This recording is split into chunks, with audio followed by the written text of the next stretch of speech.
Heading: A Hero in the Sands. The scorching twin sons of Praxis, 9 beat down mercilessly on Captain Yarrick Voss's broad shoulders as he trudged through the rust-colored sand. His dark hair clung to his forehead, damp with sweat, while his thick beard collected tiny grains of the alien desert. The heavy armor on his back gleamed under the harsh sunlight, and his muscular arms glistened with perspiration. "Damn this heat," he muttered, adjusting the pulse rifle slung across his shoulder. "Remind me why we agreed to this deal again?" His AI companion, Luma, responded through his earpiece, her voice calm and precise.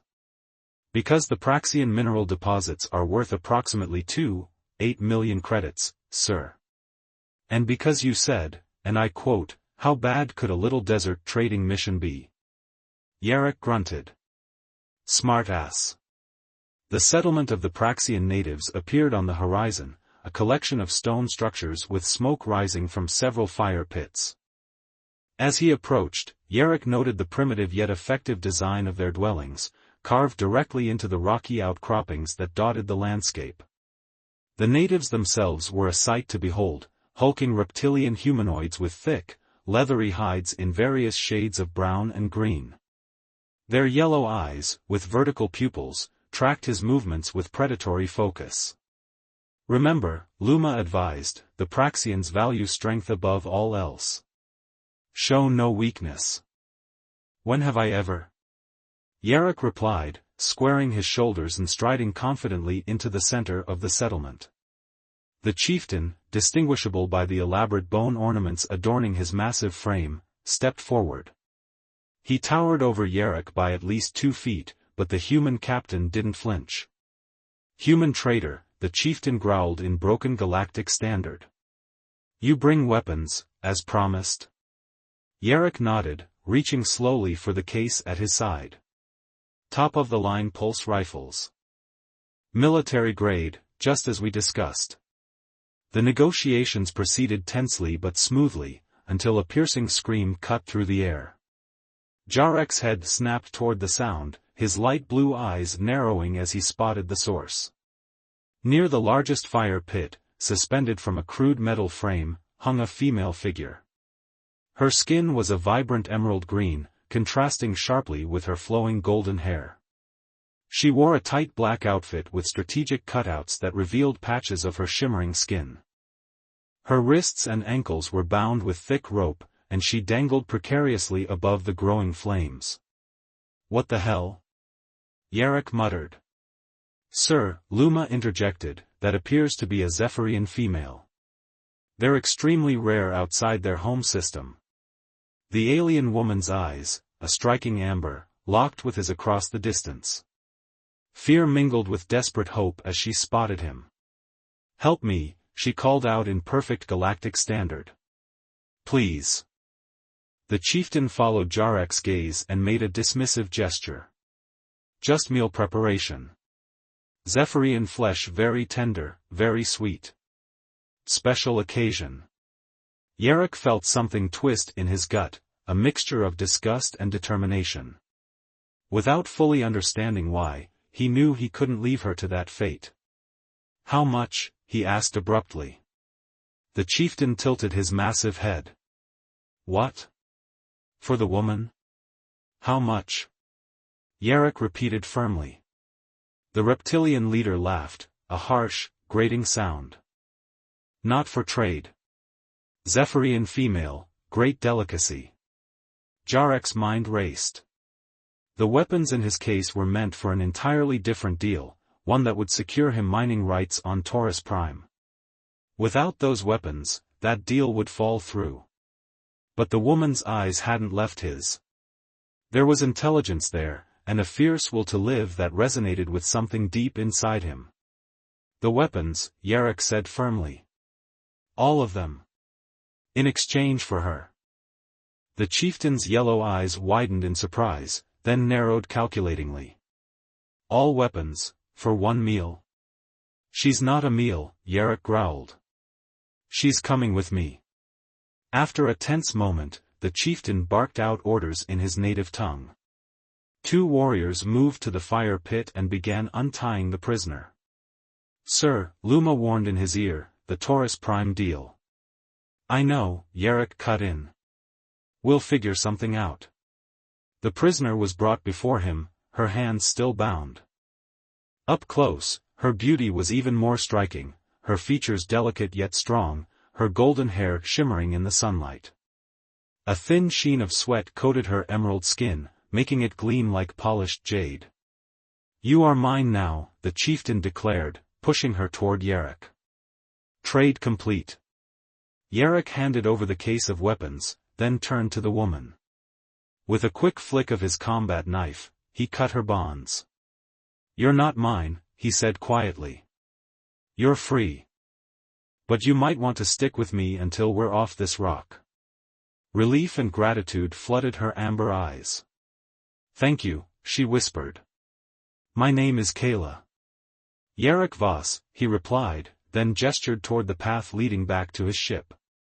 Let's get the hell out of here before they change their minds about dinner. As they walked away from the settlement, Yarrick couldn't help but notice the way Kayla moved, graceful despite her ordeal, and with a natural confidence that suggested she was more than just a damsel in distress. So, he said casually, want to tell me how a Zephyrian ended up as the main course at a Praxian barbecue? Kayla's lips curved into a small smile. It's a long story, Captain Voss.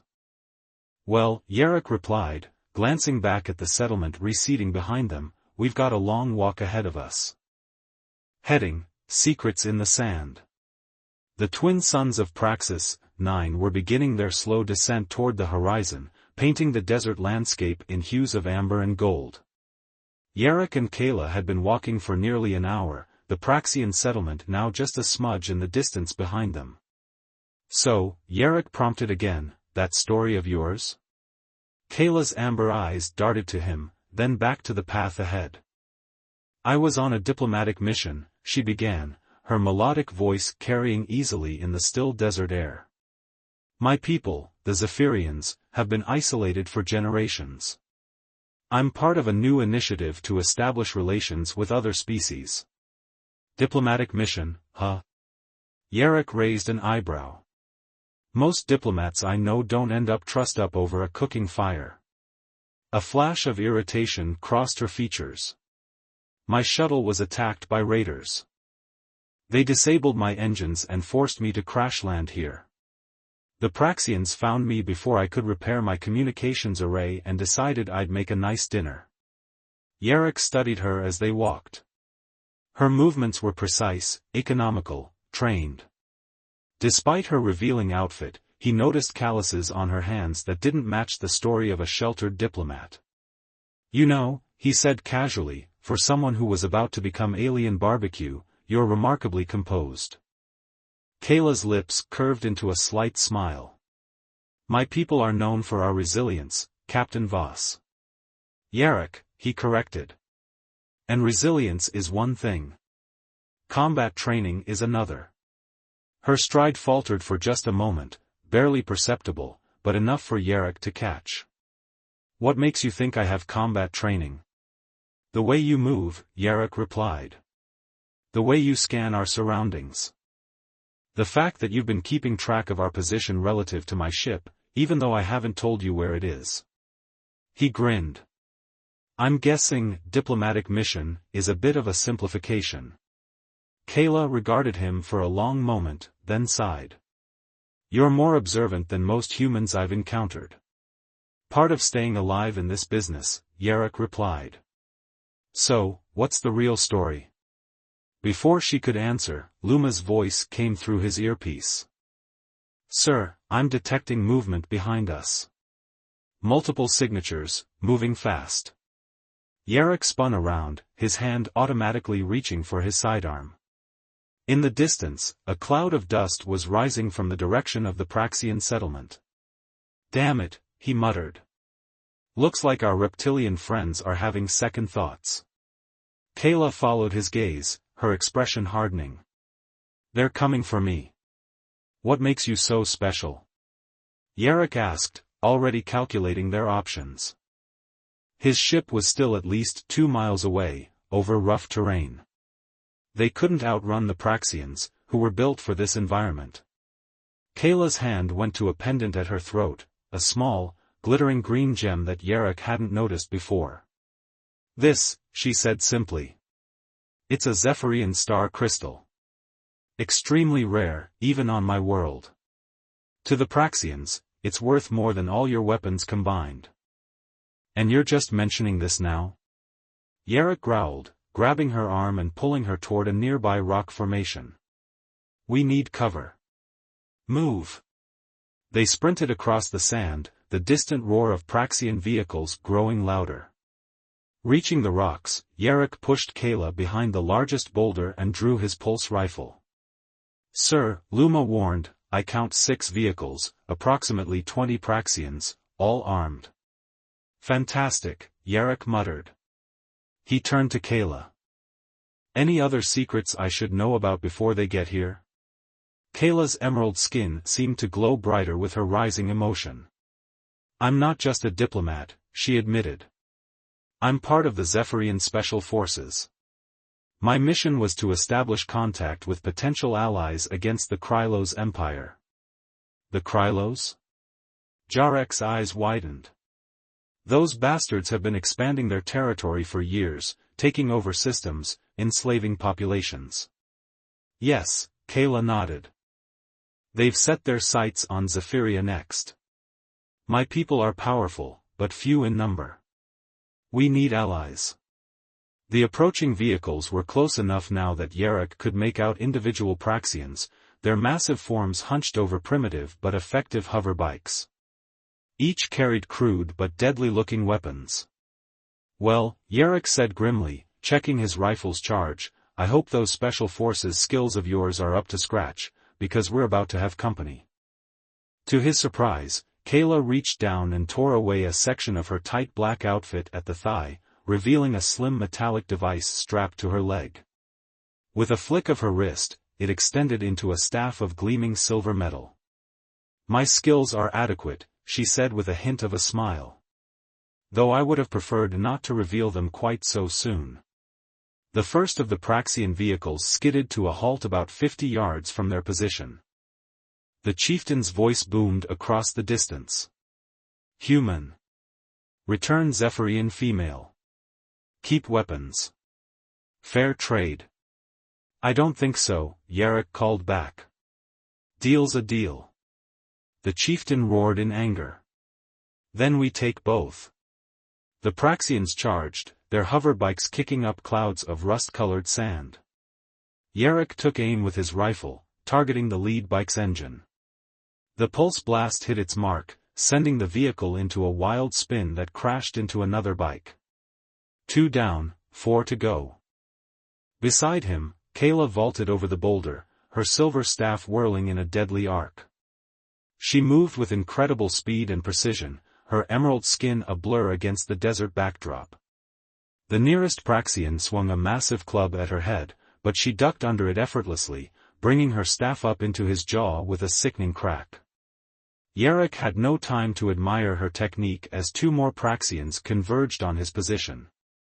He fired again, catching one in the shoulder, but the other was upon him before he could adjust his aim. The reptilian warrior's clawed hands slashed at his face, and Yarok barely managed to block with his rifle. The force of the blow sent him staggering backward. Recovering quickly, he dropped the rifle and drew his combat knife, slashing at the Praxian's exposed throat. Green blood spurted from the wound, and the warrior fell back, clutching at his neck. Yarok spun around to find Kayla surrounded by 3 Praxians, her staff a silver whirlwind as she kept them at bay. But more were approaching, and they were still badly outnumbered. "Luma," Yarok barked, "Emergency Protocol Omega. Bring the ship to us." "Initiating, sir," the AI responded. "ETA, 3 minutes." "We don't have 3 minutes," Yarok muttered, rushing to Kayla's side. Back to back, they faced the encircling Praxians. "Any other tricks up your sleeve?" he asked, his knife held ready. Kayla's amber eyes flashed. "Just one." She raised her free hand, and to Jarek's astonishment, a burst of energy erupted from her palm, engulfing the nearest Praxian. The reptilian warrior screamed in agony, rolling in the sand to extinguish the flames. "Holy," Yarrick breathed. "That's not in any Zephyrian profile I've ever read." "There's a lot about my people that isn't in your databases," Kayla replied, sending another burst of energy toward their attackers. The Praxians fell back, clearly unprepared for this development. Taking advantage of their hesitation, Yarrick grabbed his fallen rifle and fired a series of rapid shots, forcing them to scatter further. In the distance, he heard the welcome roar of his ship's engines. The sleek craft appeared over the horizon, its automated defense systems already targeting the Praxian vehicles. A barrage of laser fire rained down, destroying the remaining hoverbikes in a series of explosions. The ship settled into the sand nearby, its loading ramp extending. "After you," Yarrick gestured to Kayla, keeping his rifle trained on the retreating Praxians. They sprinted for the ship, diving inside as the ramp began to close behind them. Yarrick scrambled to the cockpit, throwing himself into the pilot's seat and engaging the thrusters before the Praxians could regroup. The ship shot upward, leaving the desert planet and its reptilian inhabitants far below. Only when they broke atmosphere did Yarrick allow himself to relax, slumping back in his seat. Kayla stood in the cockpit doorway, her staff now retracted to its compact form. Her golden hair was windblown, her emerald skin gleaming with exertion, and there was a small cut on her cheek that oozed dark green blood.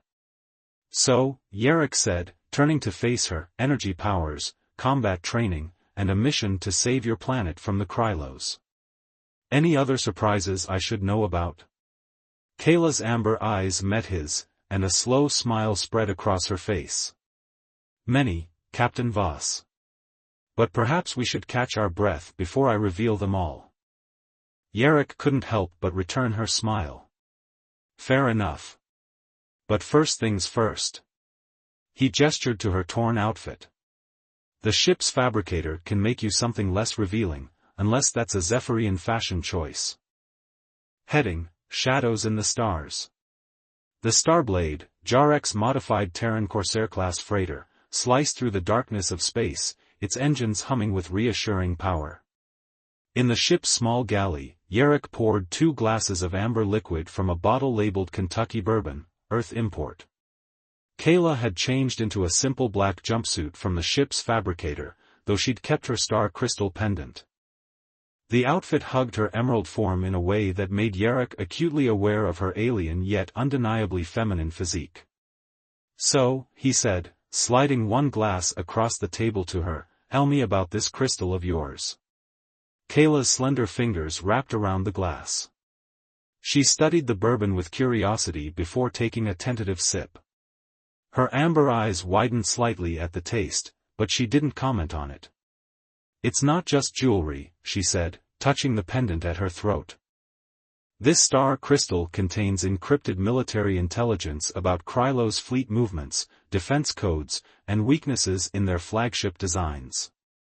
Yarrick whistled low. "No wonder they were after you. How'd you end up with that kind of intel?" "A Zephyrian deep-cover operative spent 3 years infiltrating Krylos' high command," Kayla replied, her expression darkening. "She died getting this information out." Yarrick was silent for a moment, considering her words. "We're going to need all those qualities to get through that blockade," he said finally. Kayla nodded. "Yes. But I believe we can do it, together." As she said it, Yarrick realized he believed it too. Somehow, in the span of a day, this remarkable alien woman had gone from stranger to something much more significant. And whatever challenges lay ahead at Helios Prime, he was now fully committed to facing them at her side. Heading: Into the Fire. The Starblade approached the edge of the Helios system, its sensors immediately detecting the Krylos blockade, a ring of warships surrounding the 4th planet, their weapons systems active and scanning. "Incoming transmission," Luma reported. "Krylos command vessel requesting identification." Kayla activated the comm system, speaking in harsh, guttural sounds that bore no resemblance to any human language Yarrick had ever heard.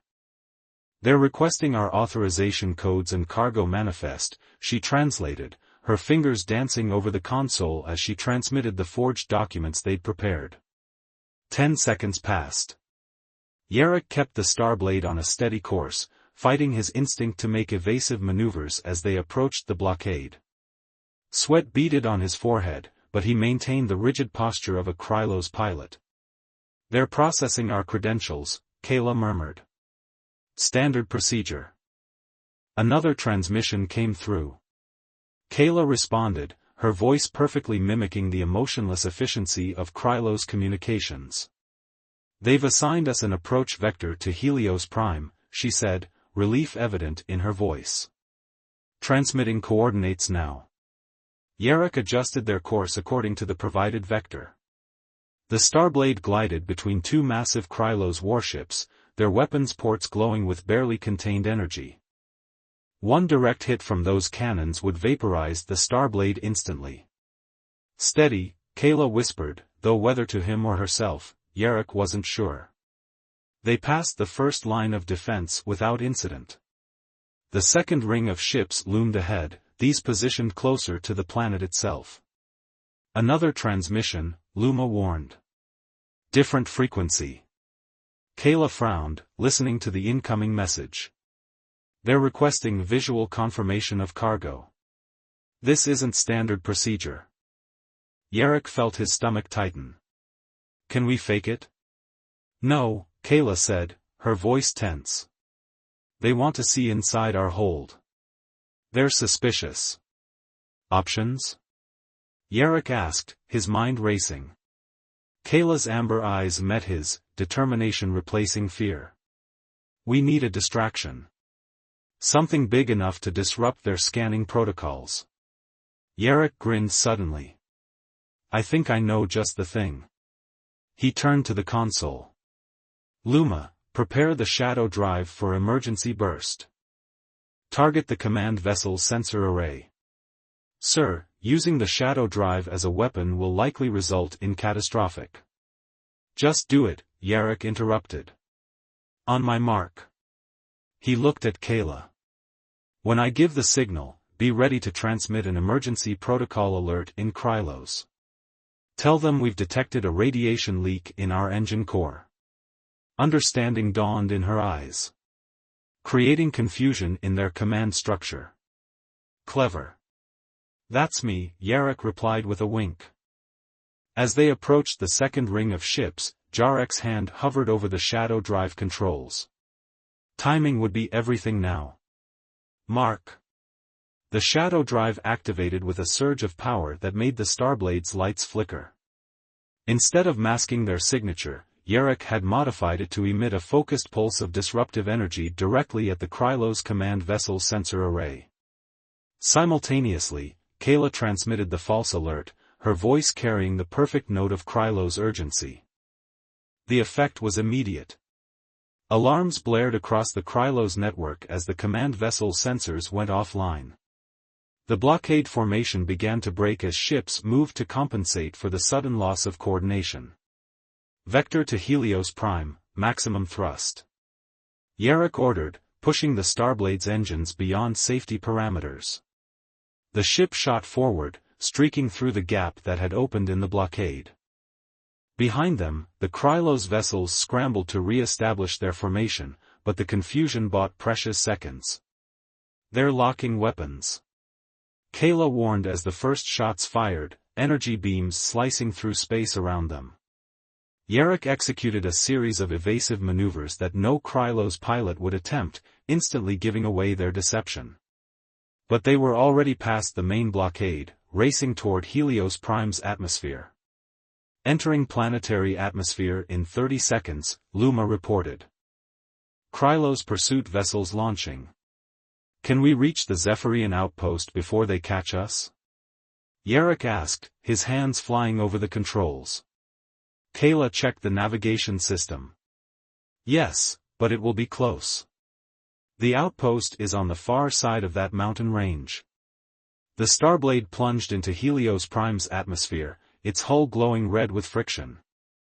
The nanopaint began to burn away, revealing the ship's true appearance. Transmitting emergency codes to the outpost, Kayla said, alerting them to prepare for hot extraction. Yarrick guided the ship through cloud cover, hugging the terrain to minimize their sensor profile. Behind them, Krylo's pursuit vessels entered the atmosphere, their superior engines quickly closing the distance. We're not going to outrun them, Yarrick realized. We need another trick. Kayla's eyes lit up. The canyon system ahead.